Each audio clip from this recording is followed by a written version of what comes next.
پھر 15 شعبان کی رات ایک آنے والی ہے۔ شعبان المعظم کے مہینے میں مختلف احادیث میں اس بات کا تذکرہ آتا ہے کہ یہ جو رات ہے 15 شعبان کی، یہ بہت فضیلت والی رات ہے، لیلۃ النصف من شعبان۔ احادیث میں اس کے لیے شب برات کا لفظ نہیں آیا ہے، ہمارے ہاں شب برات کا لفظ مشہور ہو گیا ہے، یہ بعد میں مشہور ہوا ہے، اصل میں حدیث میں اس کے لیے یہ نام نہیں ہے، بلکہ نام ہی نہیں ہے، حدیث میں صرف یہ ہے کہ لیلۃ النصف من شعبان، کہ آدھی شعبان کی جو تاریخ ہوتی ہے نا وہ 15 ہے، تو یہ 15ویں رات کو، جو 15 سے پہلے والی رات ہے، فرمائے کہ یہ رات فضیلت والی۔ اب 10 مختلف صحابہ کرام سے روایات موجود ہیں۔ ویسے یہ روایات ہمارے ہاں طبقات مختلف ہیں، چونکہ یہ روایات ان کو اگر الگ الگ دیکھا جائے تو یہ محدثین کی شرائط کے مطابق ذرا کمزور ہیں، ضعیف روایات ہوتی ہیں۔ لیکن یہ مسئلہ بھی آپ کو معلوم ہونا چاہیے، فقہا اور محدثین نے خاص طور پر ایک قانون بنایا ہے، اصول ہے ان کا۔ وہ اصول یہ ہے کہ اگر ایک مسئلہ ایسا ہے، ایک فضیلت ایسی ہے جو مختلف احادیث سے ثابت ہو رہی ہے، اور وہ احادیث الگ الگ ضعیف ہیں، لیکن ایک ہی موضوع پر مختلف ضعیف احادیث جمع ہو جاتی ہیں، تو اس عمل کی کچھ نہ کچھ فضیلت ثابت ہو جاتی ہے۔ اگر کسی چیز کے بارے میں ایک ہی حدیث ہو اور وہ بھی کمزور ہو تو یقیناً پھر اس عمل کی وہ حیثیت نہیں رہتی کہ بھائی حدیث کمزور ہے، بیچ میں کوئی راوی مشکوک ہے جس کی وجہ سے یہ حدیث قابل عمل نہیں ہے۔ لیکن اگر اب 10 مختلف صحابہ کرام ایک ہی بات بتا رہے ہیں اور وہ مختلف روایات میں کچھ کمزوری آ رہی ہے، لیکن اتنی بات تو ہے کہ اگر اس بات میں کوئی کمزوری واقعی ہوتی تو 10 مختلف صحابہ کرام کیوں اس بات کو روایت کرتے؟ جب کئی طرق یعنی کئی رستوں سے ایک حدیث پہنچتی ہے تو اس کی پھر کوئی نہ کوئی اہمیت باقی رہ جاتی ہے، لہذا اس اصول کی بنیاد پر۔ اور دوسرا اصول یہ ہے فقہا کا، محدثین کا، کہ ضعیف حدیث جو ہے یہ فضیلت میں چل جاتی ہے۔ فضائل اعمال ہم پڑھتے ہیں، سنتے ہیں، فضائل اعمال بہت سی احادیث ضعیف ہیں، لیکن چونکہ وہ فضائل ہیں لہذا علماء محدثین اس کو نقل کرنا، اس کو آگے بیان کرنا جائز سمجھتے ہیں کہ بھائی چونکہ ان سے کوئی مسئلہ ثابت نہیں ہو رہا، حلال حرام ثابت نہیں ہو رہا، اگر حلال حرام کی بات ہو تو ضعیف حدیث کی بنیاد پر نہ آپ کسی چیز کو حرام کو حلال کر سکتے ہیں، نہ حلال کو حرام کر سکتے ہیں، ضعیف حدیث ہے بھائی۔ لیکن فضیلت اگر کسی چیز کی ثابت ہو رہی ہے تو فضیلت کا مقصد تو یہ ہے نا کہ آپ حدیث کی بنیاد پر مومنوں کو یہ ترغیب دی جا رہی ہے کہ وہ عمل کریں، لہذا اس کے نتیجے میں لوگ عمل کریں گے تو اچھی بات ہے۔ تو اس لیے علماء اس پر الگ سے بحث کرتے ہیں کہ ضعیف حدیث فضیلت کے اندر چل جاتی ہے، لیکن اس میں بھی شرط ہے، اور وہ شرط یہ ہے کہ اس عمل کو باقاعدہ سنت نہ سمجھا جائے، کیونکہ حدیث ضعیف ہے۔ اگر کسی ضعیف حدیث میں کسی عمل کی کوئی فضیلت ثابت ہے تو بس وہ عمل آپ کر سکتے ہیں، ہم کر سکتے ہیں، اچھی بات ہے، کریں، اس کو باقاعدہ سنت نہ سمجھیں، کیونکہ سنت سمجھنے کے لیے الگ سے دلیل چاہیے کہ جس کو نبی اکرم صلی اللہ علیہ وسلم نے خود کیا ہو، بلا عذر نہیں چھوڑا ہو، اور آپ نے خود اس کا اہتمام فرمایا ہے، وہ سنت ہے۔ تو لہذا سنت سمجھے بغیر کسی نیک عمل کی فضیلت آ گئی تو ہم اس کی فضیلت کی بنیاد پر وہ نیک عمل کریں، اس کو لازمی نہ سمجھے، نہ اپنے لیے نہ دوسروں کے لیے۔ اگر کوئی وہ عمل نہیں کر رہا اس کو ملامت نہ کریں کہ تم یہ عمل کیوں نہیں کر رہے ہو، یا لوگوں سے یہ کہیں کہ دیکھو فلانا آدمی تو یہ عمل نہیں کرتا، یا اس شخص سے کہے کہ آپ نے کیوں نہیں کیا، تو یہ آپ اس عمل کو لازم قرار دے رہے ہیں، اور کسی عمل کو ہم اپنی طرف سے اتنا لازم قرار نہیں دے سکتے۔ لہٰذا اس کا طریقہ یہ ہوتا ہے کہ اپنی ذات تک ہر آدمی اس پر عمل کرنا چاہے تو کرے۔ اب یہ جو رات ہے، یہ جو شب ہے، میں نے پہلے عرض کیا تھا کہ ایک رات جو ہے وہ لیلۃ القدر کی رات ہے، اس کی فضیلت قرآن کریم سے ثابت ہے، اور جب قرآن کریم سے ثابت ہو گئی بات تو پھر کوئی شک شبہ نہیں رہا۔ نبی اکرم صلی اللہ علیہ وسلم نے بھی اس کا تذکرہ فرمایا، احادیث میں بھی بات آ گئی۔ البتہ صرف اس میں یہ بات ہے کہ لیلۃ القدر کی رات معلوم نہیں، فضیلت تو ثابت ہے، لیکن وہ رمضان المبارک کی کون سی مخصوص رات ہوتی ہے یہ معلوم نہیں ہے۔ ہمارے ہاں تو لوگوں نے 27 کو لازمی کر لیا ہے، جو کہ نہیں ہونا چاہیے، لازمی نہیں ہے۔ وہ کہتے ہیں کہ 27ویں ہیں، لہٰذا آپ دیکھیں گے کہ 27ویں کو بہت زیادہ اہتمام ہوتا ہے، اور اس کا مطلب اگر یہ ہے کہ جی صرف 27 کو اہتمام کریں باقی راتوں میں نہ کریں تو یہ تو درست نہیں ہوا، کیونکہ حدیث میں تو یہ ہے کہ جی یہ رات معلوم نہیں ہے اور آخری طاق راتوں میں سے کسی میں بھی ہو سکتی ہے، آخری عشرے کی، تو اب معلوم نہیں ہے نا۔ اب اگر کوئی شخص 27 میں اس کو مقرر کر دے اور 27 کا اہتمام کرے، نہ اس سے پہلے کرے نہ بعد میں کرے، تو یہ بھی شریعت کے خلاف بات ہو گئی۔ ہاں اگر باقی راتوں کا بھی اہتمام کوئی کر رہا ہے اور 27 کا بھی کرتا ہے تو اچھی بات ہے، کوئی نہ کوئی رات تو ہوگی۔ دوسرے نمبر پر جو رات ہے جس کی فضیلت کا تذکرہ مختلف احادیث میں ہے، میں نے عرض کیا، لیکن وہ احادیث ضعیف ہیں، وہ یہ شعبان کی رات ہے، 15 شعبان، اور 10 مختلف صحابہ کرام سے منقول بھی ہے، اور ملا کر جب اسے دیکھا جائے تو اتنی بات ثابت ہو جاتی ہے، اتنی بات کہ اس رات میں کچھ نہ کچھ فضیلت دوسری راتوں کے مقابلے میں ہے۔ اتنی بھی نہیں ہے کہ لیلۃ القدر سے بھی زیادہ ہو جائے،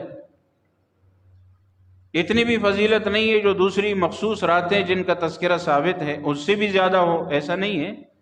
لیکن یہ ہے کہ کچھ نہ کچھ فضیلت ضرور ہے۔ اب اس رات میں جو حدیث میں آتا ہے کہ مختلف جو لوگوں کی بخشش ہوتی ہے، جیسے بعض روایات میں اجل وقت مقرر لوگوں کی زندگیاں اور یہ فیصلے لکھنے کا آئندہ سال تک کا، یہ بھی آتا ہے روایات، اور اسی طرح کچھ روایات تو ایسی ہیں جو لیلۃ القدر کے بارے میں ہے اور لوگوں نے اس کے بارے میں کر لی ہیں، تو ایسا بھی نہیں ہے، لیلۃ القدر کی اپنی فضیلت ہے۔ اب اس رات کی اتنی اس گنا فضیلت تو ثابت ہو گئی کہ بھئی کوئی نہ کوئی عبادت اگر اس رات میں کی جائے تو انشاءاللہ اس کا ثواب بھی ہوگا، اور اگر اہتمام کیا جائے عبادت کا اپنے طور پر تو اجر زیادہ بھی ملے گا۔ یعنی ثواب تو اپنی جگہ ہے،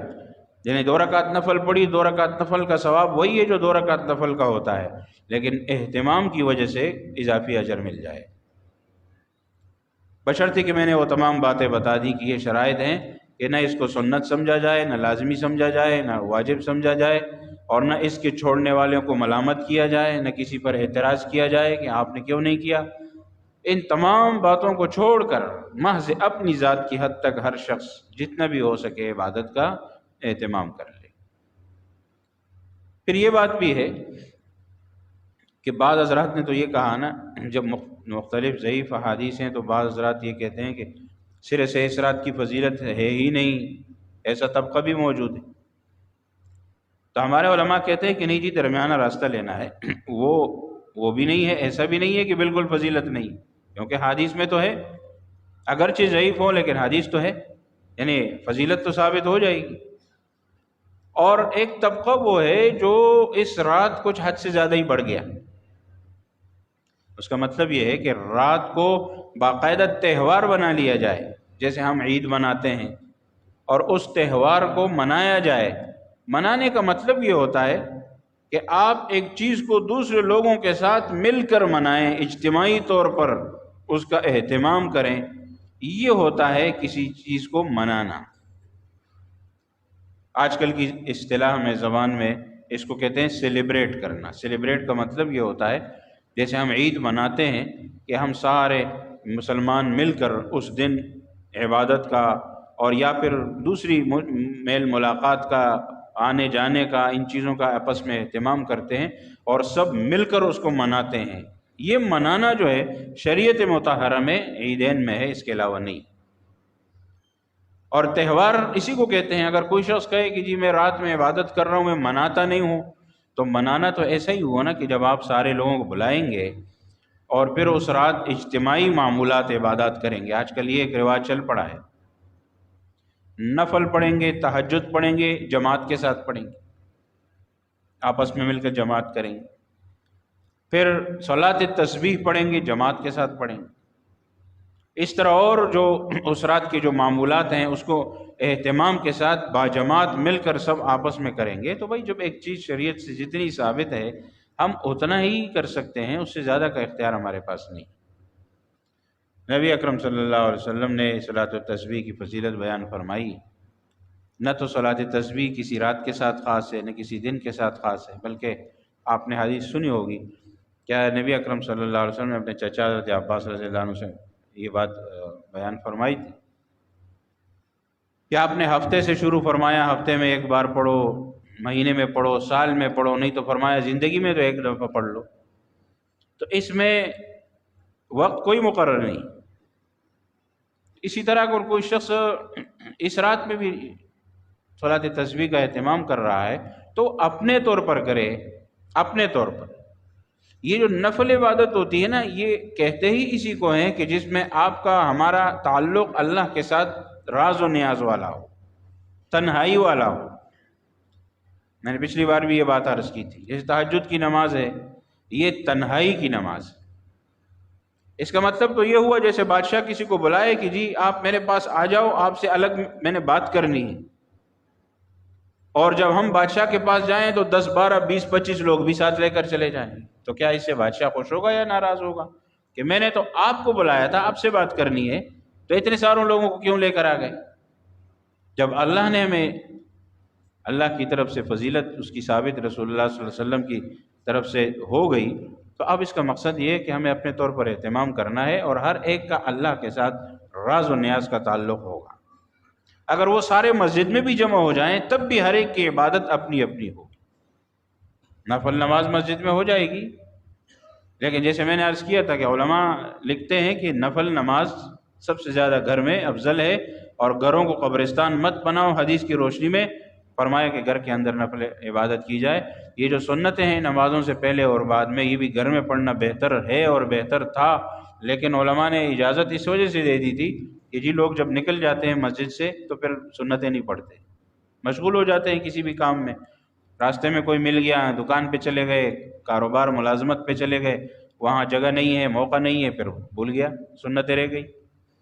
تو اس لیے اجازت دے دی گئی تھی کہ چلیں سنتیں آپ مسجد میں پڑھ لیں، فرض نماز بھی مسجد میں پڑھ لیں جماعت کے ساتھ، باقی جو نوافل ہیں یہ راز و نیاز کا معاملہ ہے، لہٰذا اس کا اہتمام تنہائی میں کیا جائے۔ پھر بھی اگر کوئی شخص یہ کہے کہ جی میرے پاس ترتیب نہیں ہے اور گھر پہ جگہ نہیں ہے، ماحول نہیں ہے، تو میں مسجد میں ادا کرنا چاہتا ہوں یہ عبادت، ٹھیک ہے، لیکن وہ بھی انفرادی ہوگی وہ عبادت، سب اپنی اپنی عبادات جو جتنا بھی جس سے ہو سکے۔ بعض لوگ یہ کہتے ہیں کہ جی مسجد میں اس لیے کرتے ہیں کہ گھر پہ نیند آ جاتی ہے اور پھر اہتمام نہیں کر پاتے، مسجد میں آئیں گے تو لوگوں کے ساتھ سامنے بیٹھ بیٹھ کر جو ہے وہ وقت پاس ہو جائے گا۔ تو ان کو بھی یہ سوچنا چاہیے کہ بھائی جو عبادت آپ مسجد میں کر رہے ہیں، لوگوں کے سامنے کر رہے ہیں، اس سے بہتر وہی عبادت ہے جو آپ تنہائی میں کریں، چاہے وہ تنہائی کی عبادت کم کیوں نہ ہو اور مسجد والی عبادت اس سے زیادہ کیوں نہ ہو، لیکن وہ جو راز و نیاز اور تنہائی کا معاملہ ہوتا ہے وہ عبادت، اس پر جو اجر و ثواب ملتا ہے، وہ آپ اس طرح کی جو پبلک والی عبادات ہیں اس میں آپ کو وہ والا اجر و ثواب نہیں ملے گا۔ اور ظاہر ہے کہ اس میں جب بہت سے لوگ اکٹھے ہوتے ہیں تو ایک دوسرے سے باتیں کرتا ہے، دوسرا تیسرے سے کرتا ہے، بات چیت ہوتی ہے، پھر عبادات کا اہتمام نہیں رہتا۔ ہم نے دیکھا، آپ دیکھتے ہیں کہ رات بہت سے لوگ مسجد میں آ جاتے ہیں تو جو بزرگ حضرات ہوتے ہیں وہ بیچارے اپنی عبادات کر لیتے ہیں، لیکن جو نوجوان طبقہ ہے ہمارا، وہ جب مسجد میں آتا ہے تو وہ بات چیت، گپ شپ، 2 4 رکعت نفل پڑھے، پھر اس سے زیادہ بات چیت کر لی، گپ شپ لگا لیے،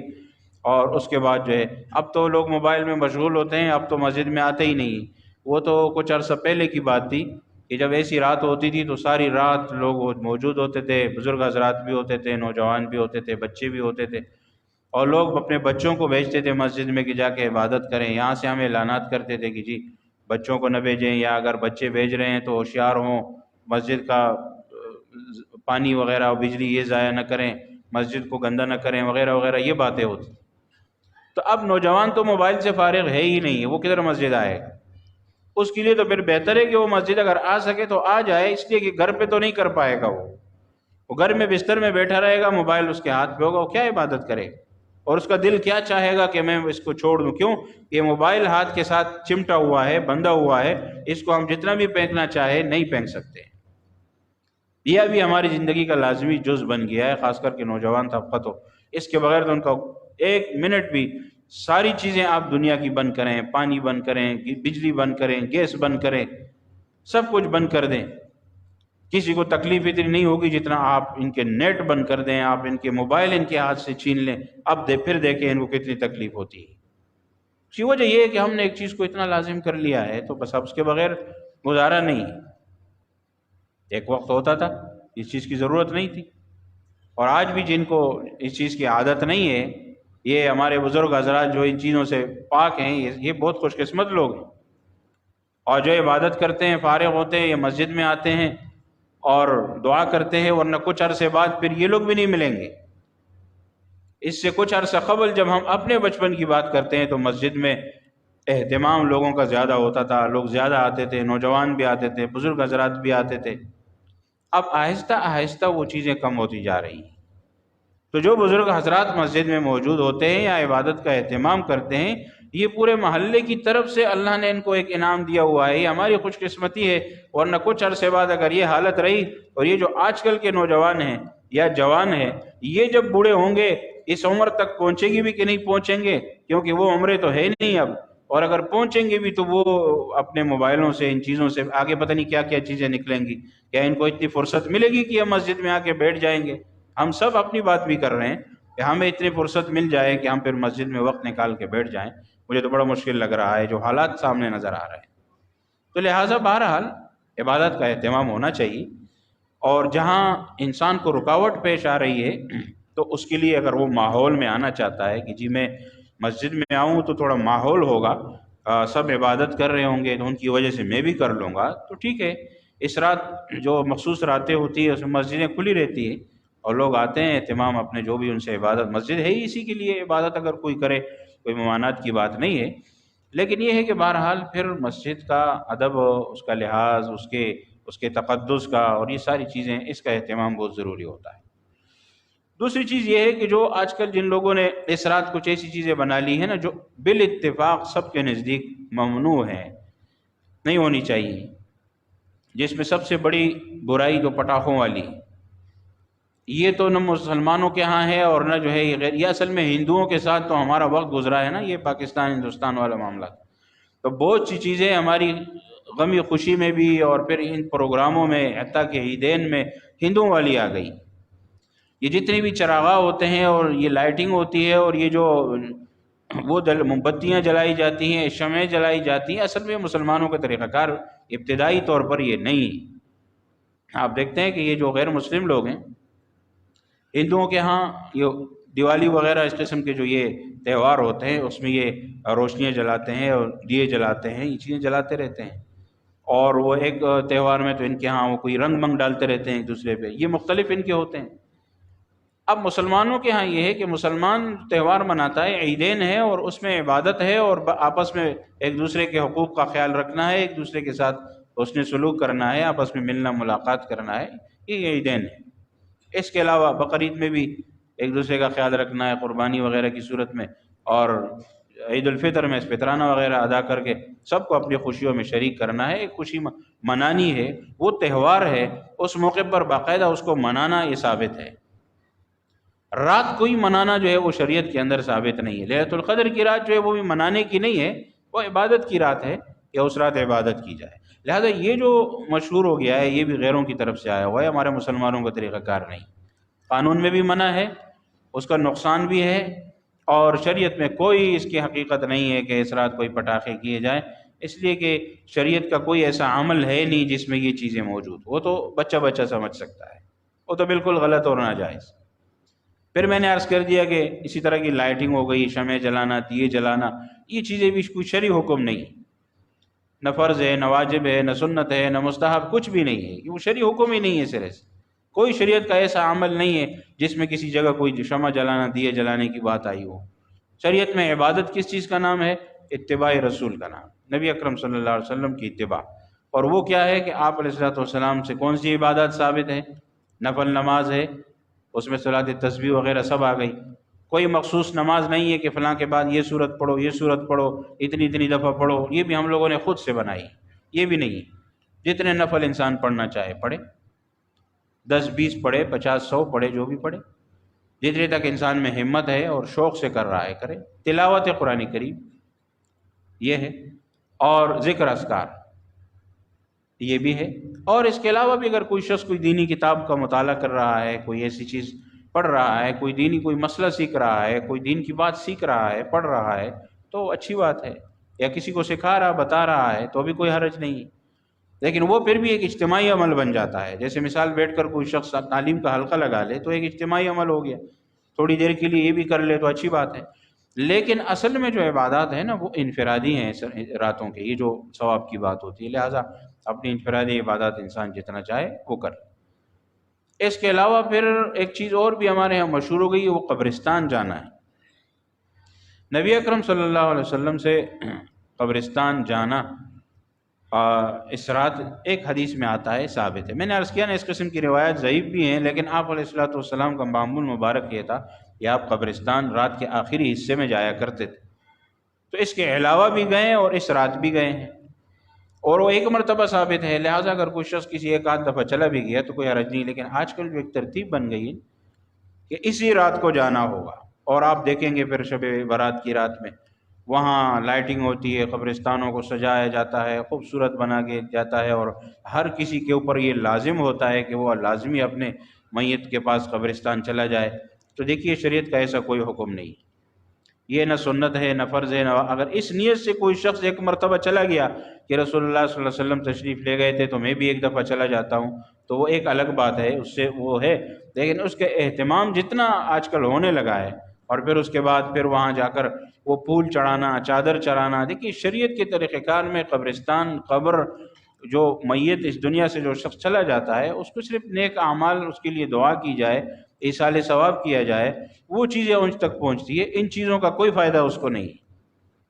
لہٰذا اس کا تو کوئی فائدہ ہے نہیں۔ اگر عبرت کے لیے کوئی شخص جاتا ہے اور وہ اس کے لیے کوئی رات کوئی دن مقرر نہ کرے، ہمارے ہاں ایک رواج عید کے دن جانا بھی ہوتا ہے، عید کے دن فجر کی نماز کے بعد لوگ جاتے ہیں۔ اب ہمارے ہاں کراچی میں گاؤں میں تو قبرستان قریب ہوتے ہیں تو لوگ جلدی سے جا کے آ جاتے ہیں، چلیں وہ بھی سمجھ میں آتا ہے، یہ عید کی تیاری میں کوئی فرق نہیں پڑ رہا۔ لیکن یہاں شہر میں تو قبرستان بہت دور ہوتے ہیں، آتے جاتے 1 گھنٹہ 1.5 گھنٹہ لگ جاتا ہے۔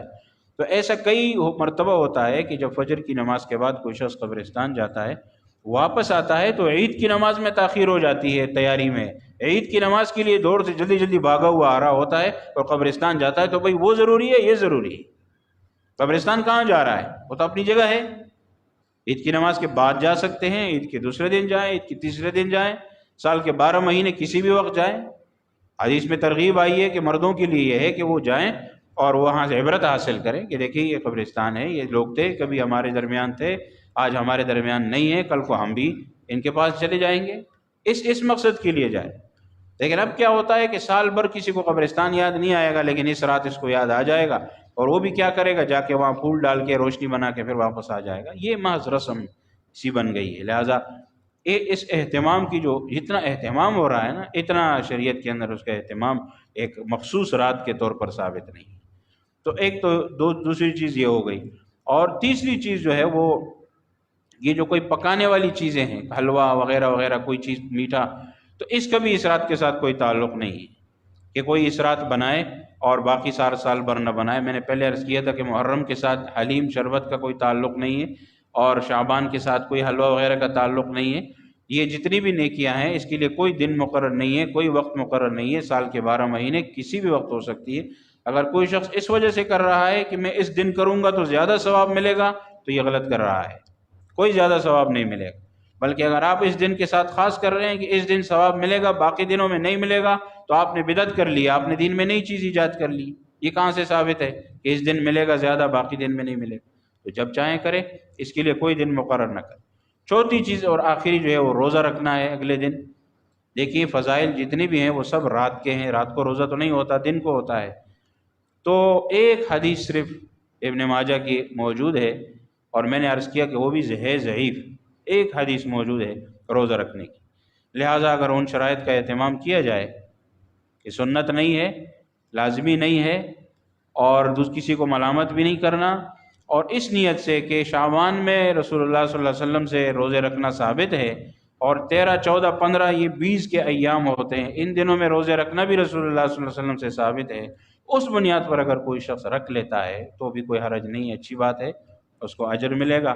لیکن اس کا اتنا اہتمام سمجھنا، لازمی کرنا، یا کوئی نہ کرے تو ملامت کرنا، یا اسے لازمی سنت سمجھنا،